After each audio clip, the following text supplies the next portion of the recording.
Let us start another chapter called redemption of preference share.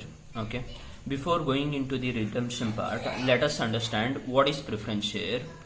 Preference share or those share which have preference in payment of dividend and in repayment of capital over equity. That means before paying dividend to equity shareholder, we will pay fixed percentage of dividend on preference shareholder, and before repayment of equity share capital in liquidation, before repayment of equity share capital in liquidation, we will repay to preference shareholder. Okay, ಇನ್ನೊಂದ್ಸತಿ ಹೇಳ್ತೀನಿ. Preference share ಅಂದ್ರೆ ಈ ಶೇರ್ಸ್ಗೆ ಏನಿರುತ್ತೆ, two type of preference ಇರುತ್ತೆ. ಒಂದು dividend pay ಮಾಡುವಾಗ, equity ಶೇರ್ಗೆ pay ಮಾಡೋಕ್ಕಿಂತ ಮುಂಚೆ ಯಾರಿಗೆ ಪೇ ಮಾಡ್ತಾರೆ? ಪ್ರಿಫರೆನ್ಸ್ ಶೇರ್ ಹೋಲ್ಡರ್ಗೆ ಡಿವಿಡೆಂಡ್ ಪೇ ಮಾಡ್ತಾರೆ, ಆಮೇಲೆ ಈಕ್ವಿಟಿ ಶೇರ್ ಹೋಲ್ಡರ್ಗೆ ಪೇ ಮಾಡೋದು. ಫೈನಲ್ ಲಿಕ್ವಿಡೇಷನ್ ಟೈಮ್ ಅಲ್ಲಿ ಕ್ಯಾಪಿಟಲ್ ರಿಪೇಮೆಂಟ್ ಮಾಡ್ಬೇಕಂದ್ರೆ ಫಸ್ಟ್ ಯಾರಿಗೆ ಪೇ ಮಾಡ್ತಾರೆ? ಪ್ರಿಫರೆನ್ಸ್ ಶೇರ್ ಹೋಲ್ಡರ್ಗೆ. ಆಮೇಲೆ ಏನಾದ್ರು ಅಮೌಂಟ್ ಮಿಕ್ಕಿದ್ರೆ ಯಾರಿಗೆ ಪೇ ಮಾಡ್ತೀವಿ? Equity share holder. We know the format of liquidation we studied in previous chapter. In liquidation, first we pay to preference shareholder, and if any amount left thereafter paying to preference shareholder, we pay it to equity shareholders. Okay.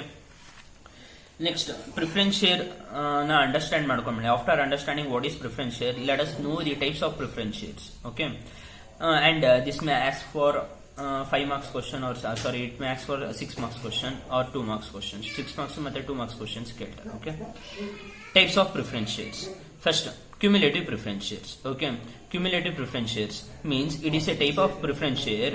If dividend is not paid in a particular year, it will be accumulated and it will be paid in future years. Okay, example, if dividend is not paid for 2016, it will be accumulated and it will be paid in 2017. Okay, ಹೆಂಗಂದ್ರೆ ಇಲ್ಲಿ ನೋಡಿ, cumulative preference share first type. Cumulative preference share ಅಂದ್ರೆ ಏನು? ಈಗ ಯಾವಾಗಾದ್ರೂ dividend pay ಮಾಡುವಾಗ, dividend pay ಮಾಡಕ್ಕೆ amount ಇಲ್ಲ ಅಂದ್ರೆ ಕಂಪನಿ ಹತ್ರ, ಆ ಡಿವಿಡೆಂಟ್ ಏನಾಗಿರುತ್ತೆ? ಅಕ್ಯುಮುಲೇಟ್ ಆಗಿರುತ್ತೆ. ಆಯ್ತಾ? ಫ್ಯೂಚರ್ ಇಯರ್ಸ್ ಅಲ್ಲಿ ಅದನ್ನ ಏನ್ ಮಾಡ್ತೀವಿ? ಪೇ ಮಾಡ್ತೀವಿ. ಎಕ್ಸಾಂಪಲ್ 2016-17 ಡಿವಿಡೆಂಡ್ ಪೇ ಮಾಡಿಲ್ಲ ಅಂದ್ರೆ ಅದು ಅಕ್ಯುಮುಲೇಟ್ ಮಾಡಿ ಇಟ್ಕೊಂಡು 2018 ಅಲ್ಲಿ 16 ಡಿವಿಡೆಂಡ್ ಪೇ ಮಾಡ್ತೀವಿ, 17 ಡಿವಿಡೆಂಡ್ ಪೇ ಮಾಡ್ತೀವಿ, 18 ಡಿವಿಡೆಂಡ್ ಪೇ ಮಾಡ್ತೀವಿ. Okay, this is called cumulative preference share. Second time is not cumulative preference share. That means if dividend is not paid in any particular year, it will not be accumulated. Okay, that means if dividend is not paid for 2016, it will not be accumulated. We will not pay it for 2016. We will pay only for what? Next year 2017. ಆಯ್ತಾ? ಹಂಗಾರೆ ಇನ್ನೊಂದ್ಸತಿ ಹೇಳ್ಬೇಕಂದ್ರೆ, ನಾನ್ cumulative ಅಂದ್ರೆ ಇಲ್ಲಿ dividend accumulate ಆಗಲ್ಲ. Amount ಇದ್ರೆ dividend pay ಮಾಡ್ತೀವಿ, ಇಲ್ಲ ಅಂದ್ರೆ ನಾವು ಪೇ ಮಾಡಲ್ಲ. 16 ಅಲ್ಲಿ ದುಡ್ಡು ಇಲ್ಲ ಅಂದ್ರೆ 16 ಅಲ್ಲಿ ಪೇ ಮಾಡಲ್ಲ. ನೆಕ್ಸ್ಟ್ ಇಯರ್ ಅಲ್ಲಿ ಬರೀ 17 ಮಾತ್ರ ಪೇ ಮಾಡ್ತೀವಿ. Okay, next, redeemable preference share. Okay, what is redeemable preference share means? This type of preference share is repayable, is capital is redeemed or repaid after specific period. Okay, that means if share is taken for 10 years, share capital is taken for 10 years, after 10 years we will repay this share capital. ಆಯ್ತಾ? ಇನ್ನೊಂದ್ಸತಿ ಹೇಳ್ತಾ ಇದೀನಿ ನೋಡಿ, ರಿಡೀಮೇಬಲ್ ಅಂದ್ರೆ ಏನು? ಒಂದು preference ಶೇರ್ಗೆ ಒಂದು time ಹೇಳಿರ್ತಾರೆ ಯಾವಾಗ ರಿಪೇ ಮಾಡ್ತೀವಿ ಅಂತ. ಆ ಟೈಮ್ ಆಗಿದ ತಕ್ಷಣ ಏನ್ ಮಾಡ್ಬಿಡ್ತಾರೆ? ಇಲ್ಲಿ ರಿಪೇ ಮಾಡ್ತಾರೆ. 10 years 15 years ಆದ್ಮೇಲೆ ಏನ್ ಮಾಡ್ತೀವಿ? ಇಲ್ಲಿ ರಿಪೇ ಮಾಡ್ತೀವಿ. ಅದನ್ನ ರಿಡೀಮೇಬಲ್ ಪ್ರಿಫರೆನ್ಸ್ ಶೇರ್ ಅಂತ. Okay, next, irredeemable preference share. It is a type of capital which only be pay back at the time of liquidation. Okay, that means this type of share is not redeemed after fixed period of time. Unlike redeemable, it is not redeemed after fixed period of time, but it is repaid only at the time of liquidation. ಆಯ್ತಾ? ಇರೆಡಿಮೇಬಲ್ ಅಂದ್ರೆ ಏನು? ನಾವು ಇಷ್ಟು year ಆದ್ಮೇಲೆ ಇದನ್ನ repay ಮಾಡಲ್ಲ capital ನ. Liquidation ಆದ್ಮೇಲೆ ಏನ್ ಮಾಡ್ತೀವಿ? ಲಿಕ್ವಿಡೇಷನ್ ಆಗೋ ಟೈಮ್ ಅಲ್ಲಿ ಮಾತ್ರ ಏನ್ ಮಾಡ್ತೀವಿ? ರಿಡೀಮ್ ಮಾಡ್ತೀವಿ, ಇಲ್ಲ ಅಂದ್ರೆ ರಿಡೀಮ್ ಮಾಡಲ್ಲ. Okay, next type, participative preference share. These type of share as a entitled or right to participate in surplus of profit at the time of liquidation. They have a right and they are entitled to share of surplus at the time of liquidation. ಆಯ್ತಾ? Liquidation ಆಗೋ time ಅಲ್ಲಿ ಎಲ್ಲಾ ಲಯಬಿಲಿಟಿನೂ pay ಮಾಡಾದ್ಮೇಲೆ extra profit ಇದ್ರೆ ಯಾರಿಗೆ ಸಿಗುತ್ತೆ? ಈ ತರ ಪಾರ್ಟಿಸಿಪೇಟಿವ್ ಪ್ರಿಫರೆನ್ಸ್ ಶೇರ್ ಹೋಲ್ಡರ್ಗೆ ಏನ್ ಸಿಗುತ್ತೆ? ಒಂದು ಪಾರ್ಟ್ ಶೇರ್ ಸಿಗುತ್ತೆ. ಓಕೆ, ರಿಪೇ ಮಾಡಾದ್ಮೇಲೆ ಏನಾದ್ರು ಅಮೌಂಟ್ ಮಿಕ್ಕಿಲ್ಲ ಅಂದ್ರೆ ಓಕೆ. ಆಯ್ತಾ?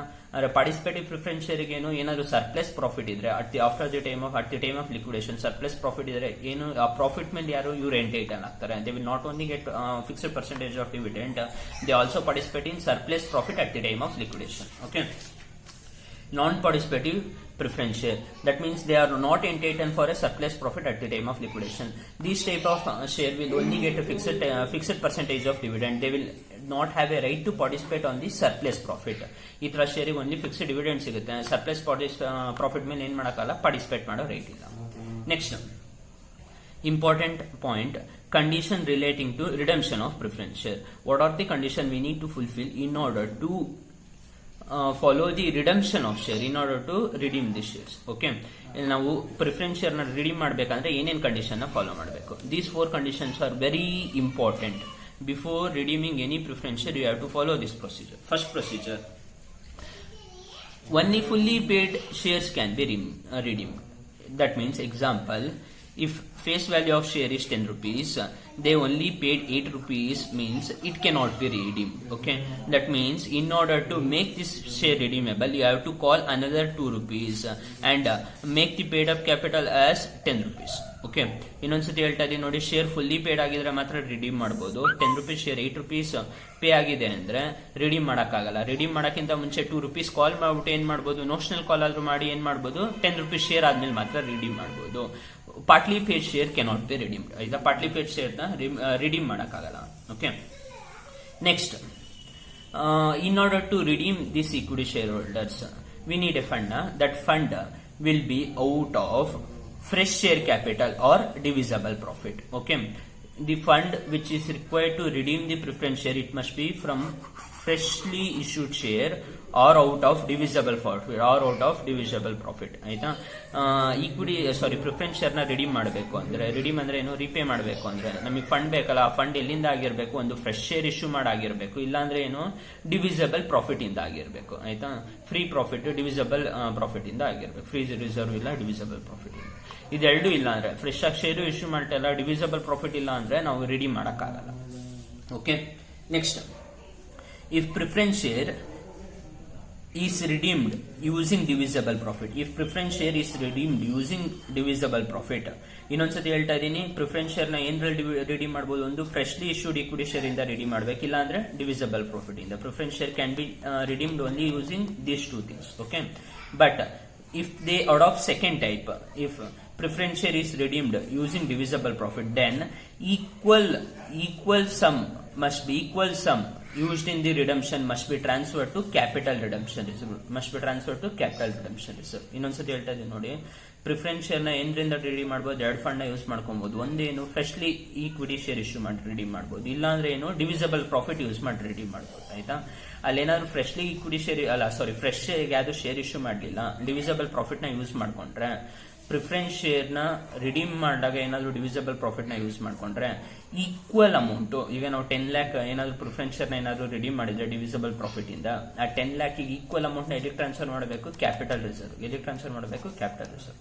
Finally, if preference share is redeemed at premium, okay, that premium amount must be taken from the divisible profit or security premium. ಆ premium amount ನ ಏನು ಡಿವಿಸಿಬಲ್ ಪ್ರಾಫಿಟ್ ಇಂದ, ಇಲ್ಲಾಂದ್ರೆ ಸೆಕ್ಯೂರಿಟಿ ಪ್ರೀಮಿಯಂ ಇಂದ ತಗೊಳ್ಳಿ. Okay, in next class we are going to study the format of general entry, but before learning the format, these 4 things are important. First thing is what, only fully paid share can be redeemed.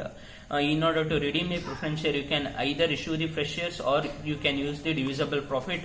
And third thing, if you use the divisible profit, means equal amount of that redeemable amount must be transferred to what, capital redemption reserve. Finally, premium ಇದ್ರೆ divisible profit ಅಥವಾ security premium. ಆಯ್ತಾ, ಇದು ಮಾತ್ರ important. ನಾವು divisible profit use ಮಾಡ್ಕೊಂಡ್ರೆ equal amount ಎಲ್ಲಿ transfer ಮಾಡಬೇಕು, capital redemption.